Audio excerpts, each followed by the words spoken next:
Hi hello friends, അടുത്ത ആഴ്ച വരാൻ പോകുന്ന ഒരു അടിപൊളി എപ്പിസോഡിലേക്ക് എല്ലാവർക്കും സ്വാഗതം. അങ്ങനെ നമ്മുടെ സുജാതാമായി വിനീതയെയും ഗംഗയെയും തിരിച്ച് വീട്ടിലേക്ക് ക്ഷണിക്കുന്നുണ്ട്. അവർക്ക് നല്ലൊരു സദ്യയൊക്കെ ഒരുക്കിങ്ങാണ്ട് നമ്മുടെ വിനീതും ഗംഗയും തിരിച്ചു വരികയാണ്. തലേന്ന് വിനീതിനെ വീട്ടിലേക്ക് ക്ഷണിക്കുന്നുണ്ടല്ലോ. അപ്പോൾ വിനീതിൻ്റെ അടുത്തപ്പോൾ എല്ലാ കാര്യമൊന്നും പറയുന്നില്ല, പറഞ്ഞെങ്കിലും കൂടി വിനീതിനൊന്നും മനസ്സിലാവാതിരിക്കുക. അങ്ങനെ വീട്ടിലേക്ക് വന്നതിന് ശേഷം വിനീതിൻ്റെ അടുത്ത് എല്ലാ കാര്യങ്ങളും പറയാണ്. ഗീതയും ദാസനും കൂടി സ്വത്തുക്കളെല്ലാം കൈവശപ്പെടുത്താനാണ് ഇവിടെ നിൽക്കുന്നതെന്നും അമ്മയെ കൊല്ലാൻ നോക്കിയതൊക്കെ പറയണം. രാത്രി ഒരു പോളെ കണ്ണടച്ചിട്ടില്ലെന്നും വെട്ടുകത്തി എടുത്തുങ്ങാണ്ട് എന്നെ കൊല്ലാൻ വരായിരുന്നു എന്നൊക്കെ പറയാം. ഇതെല്ലാം അറിയുന്ന വിനീത് ദാസനെ തല്ലിച്ചതയ്ക്കുന്നുണ്ട്. അങ്ങനെ പുകച്ച് ചാടിക്കാണ് ആ വീട്ടിൽ നിന്ന്.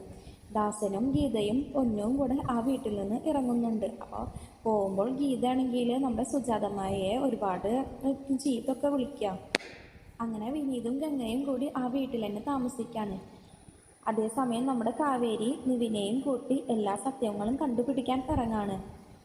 5 ഏക്കർ ഭൂമിയുടെ പൂജ നടക്കുന്ന സ്ഥലത്തേക്ക് നമ്മുടെ കാവേരി അമ്മയെയും അച്ഛമ്മയെയും സഹോദരിമാരെയും കൂട്ടി ചെല്ലാണ്. കാവേരി പറയുന്നുണ്ട്, എൻ്റെ അച്ഛൻ അയച്ച പൈസ കൊണ്ട് ഒരു ഭൂമി വാങ്ങുമ്പോൾ അതിൽ ഒരു വറ്റെങ്കിലും ഞങ്ങൾ തിന്നണ്ടേന്ന്.